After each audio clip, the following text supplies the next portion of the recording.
Hello, all you randos out there. Welcome back to another episode of Rangers Rando, where we go through Rangers storylines, drama, any general news that they might have.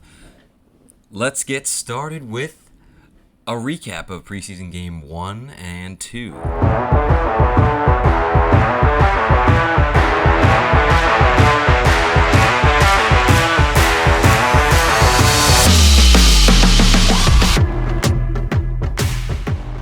Game 1 I was super excited about. I did a video preview for that game. Maybe I was a little bit overexcited. It is just a preseason game, but it was exciting nonetheless. I have a few just boom highlights. We have the biggest takeaway, I think, Keandre Miller. That guy, he is the guy. He is him. He is the truth this year. He has upgraded his skating, his confidence, his drive to the net. Everything looks so much better. I think he's slated for a total elite season this year. And he's young. This is great for him, too. It's a contract year. It's funny because if any of you followed the Corey Pronman rankings of prospects, he had Keandre Miller's skating ability as below average in the NHL. This is a verified news person who covers the NHL for their job, and they said Keandre Miller's skating ability is below NHL average. It's ridiculous. If you watch any game, you can see why that's not the case. And he just creates offensive chances in a different way than Adam Fox. Adam Fox has the handle and makes guys look silly. Keandre Miller just drives straight to the net and doesn't care who he takes with him. And he also goes around people. He has the legs. He's a big guy. Not to mention he's great defensively. He made a number of solid defensive plays last year that in the playoffs that were leaving me with my mouth on the floor. Next up, we got Brennan Othmann. This kid, oh boy, he is going to make Chris Drury's job very difficult. He's a 19-year-old kid. If you're 19, you can't play in the AHL. So their only options are you either sign him and he takes up a roster spot, or you send him back to the OHL where he just scored 50 goals. It's like he can't develop anymore there. He's past that point, but God forbid we keep him on the NHL roster. We piss off Kravtsov, and then Othmann proves he can't handle it, or he's a little bit too young. It's a bad situation. It's a bad rule, I think, that AHL players can't be under 20. I understand why they do it, but it's hurting the Rangers right now. And it's hurting Othmann's chances. I don't know what Drury will do. He has his work cut out for him. I want to take this moment to apologize to Libor Hájek. I came off very strong against him, and I was laughing at him. Obviously, he is an NHL caliber defenseman, probably a bottom pair defenseman on another team. I just don't think he should be taking spots away from guys like Jones. Libor, in that first preseason game, had the most time on ice of any Ranger. That shows that Gallant trusts him and wants to see what he can do, and I also think he wasn't that noticeable. He didn't do anything bad, and he didn't have any bad turnovers. He made some good plays behind the net to break it out. I was fairly impressed just because I set the baseline so low. I saw someone ask a question on Twitter: would you rather have Libor Hájek as a bottom D pairing or Jimmy Vesey in the top 6 for offense?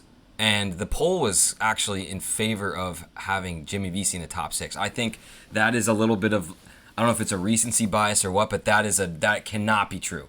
Vesey taking top 6 minutes away from the young guys and some of our stars would be detrimental to the team.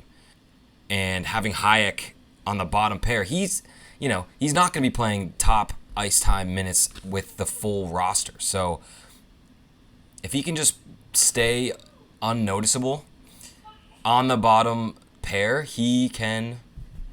That is the better option. But hopefully we won't have to deal with either of those situations. Hopefully Hájek acts as our acting 7th defenseman. Maybe gets some time in the AHL. Maybe just sits in the press box and then gets called up if we have an injury, God forbid.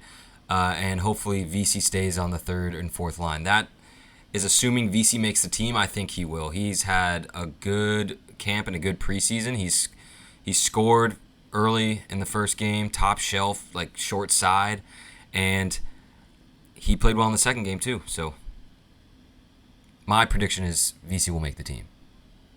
One guy that I think doesn't deserve to make the team is Ryan Carpenter. He has turned over the puck and made useless plays and forced plays every time I see him touch the puck. If he's fighting for that fourth line role, we need him to be sound defensively and have maybe a little bit of offensive upside, but everything I've seen from him is not something I want on this team. And I think there are other guys who could do it better. Gauthier, Goudreau, Reeves even, VC taking up a spot down there. We don't need him, and I think he's a little expensive too. The problem is I think he's on the cap because we signed him in the offseason, and it's probably a one-way. So even if we put him down to the AHL, we're still paying that contract. Maybe we could offload him. Maybe we could buy him out. I don't know. But I'm against Carpenter. I am for VC, just not on the top two lines. Can't happen. Another guy who I thought had a great game, Zach Jones. This is his roster spot to lose on the bottom pair. He ended up having a goal deflected in by, I think, Anders Lee in front of the net. But his movement with the puck, he looked confident. He looked strong on the puck. He didn't make any bad plays. They had him playing with Schneider. Even though Libor Hayek had the most minutes on ice, Jonesy, this is his spot to lose. He's the guy that they are pointing to quarterback the power play with Fox not in the lineup. So just a quick little shout out to Jonesy for doing well. I hope he makes the team. Finally, Igor. He looks like he's in mid-season form. He is crushing it. He had a half-game shutout. They pulled him just to get the other goalies reps, which is totally fine. But he looks sharp, and I'm so excited. I'm hoping he has a repeat year. I know it's a little bit of wishful thinking to think he'll have put up those stats like he did last year, but if we can get close, we'll have a real shot at taking this all the way.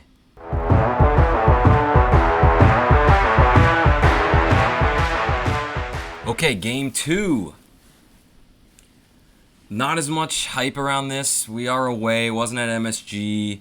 We are playing the Bruins, but they are injured. Marchand's out. We're not seeing a lot of the top guys for them.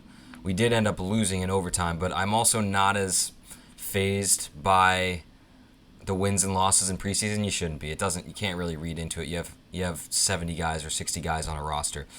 But that said, Adam Fox sniping, just looking like his old self. Gotta love that. There was more Twitter discourse saying something like, logically, Fox hasn't been playing well and he's really been underperforming. And it's just like, dude, shut up. I'm sorry. If you're going for clicks, good job, because you have everyone talking about it. There's nothing to apologize for Adam Fox. He has been and will continue to be one of the faces of the Rangers and a defensive god. A classic storyline that has emerged over these past few years is Ryan Lindgren getting bloody almost every game. And what do you know it? His first preseason game, takes a hit, takes a high stick a couple times, bleeds on the ice. He's just christening the season, folks. Get used to it. Gotta love that for him. One thing I didn't mention about the first game was Vitaly Kravtsov, and that's simply because he wasn't that noticeable.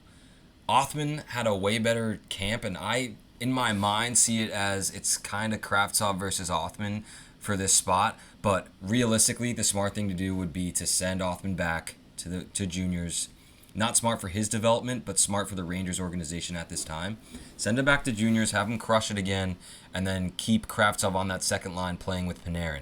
What's good about that is it doesn't break up the kid line, and you have this Russian-on-Russian connection. And it seems from what we've heard from Vince Mercogliano and other reputable reporters,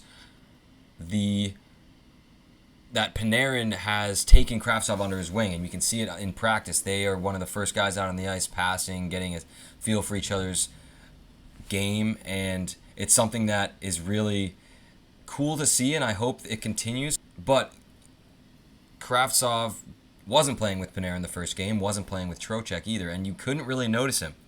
That said, in the second game, he was better. He was better defensively and offensively. He still wasn't a standout player, but I think he is holding his own and he's gaining his confidence more on the North American ice. And I think if he gains more and more of that confidence and plays with Panarin and has Panarin teaching him and coaching him up, he will be someone we'll be impressed with by the end of the season. Because you see what he did in Tractor over in the KHL. He was a special player. So I'm just hoping Panarin can maybe unlock that in him. Lastly, for Game 2, Trocheck, I was a little underwhelmed, but he is a solid defensive and face-off guy. I just kind of wish there were a few times where he gave up the puck, or he got knocked off the puck kind of easy because he's a little bit smaller. I hope that's just preseason jitters or shaking off the rust. It's something to watch for sure, but Mika Zibanejad said that he's a slippery guy. He's hard to knock off the puck. They love watching what he does on the face-off dot and centering that line. So I think he just needs to get back to that game. I just need to see it personally. I didn't see it in the games that I watched, so we'll be looking forward to the next preseason game that comes up. Another guy similar to that I would like to talk about is Bobby Trevino. He is still, hasn't been cut yet. He says he loves playing with Reeves and the fourth line guys because he models his game after them. He's another guy who's slippery and is a hard worker. You see how he skates, even though he's a small guy too. He just is a guy that I always like to root for to make a team.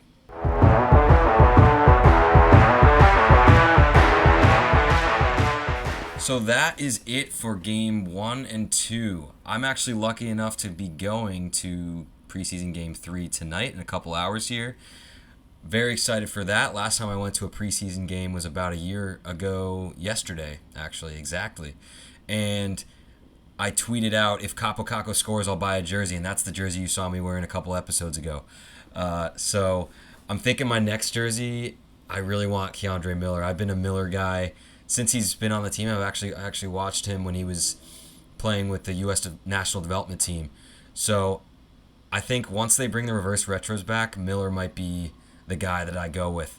But as far as the actual game tonight, we have the lineup is Kreider, Zibanejad playing with Blais. I really want to see that mesh again because I know that was what the preseason line 1 was looking like early on in camp. Be good to see if Blais does something different or more, bring something more than Kako did. And then line 2, the kid line, reunited and it feels so good. I cannot wait for the kid line.